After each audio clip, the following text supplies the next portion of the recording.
Uylanmagan yigitlar, turmushga chiqmagan qizlar, kelajakda turmush o'rtog'ingiz kim, qanaqa inson bo'lishiga sizga qiziqmi? Unda eshiting. Alloh azza va jalla Qur'oni Karimda Qasas surasining 23-oyatida Shuayb alayhisolamning qizlarini zikr qilib, shunday tasvirlaydi. Shuayb alayhisolamning qizlari bir chetda turib kutishardi. Nima uchunmi? Chunki ular qo'ylarni sug'orish kerak edi.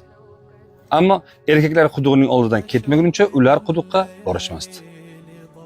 Qo'ylarning tashnaligi, otalarining qariligi, issiqlik, ularning hech biri ularni erkaklarga aralashishga majbur qilmadi.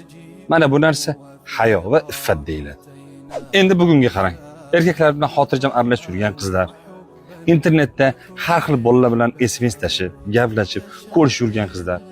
Savol: siz Musa alayhissalomga o'xshagan yigitga turmushga chiqmoqchimisiz yoki o'zingizga o'xshagan yigitgami? Chunki Qur'on bu haqida nima deydi, bilasizmi? Pok ayollar pok erkaklar uchundir, pok erkaklar pok ayollar uchundir.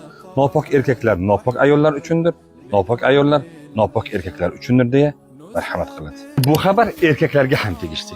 Har xil yo'llarda yurib, har xil qizlar bilan gaplashib, men Fotimaga o'xshaganiga uylanaman, men Xatichaga o'xshaganiga uylanaman, men Oyshaga uylanaman deb xomtama bo'lmang.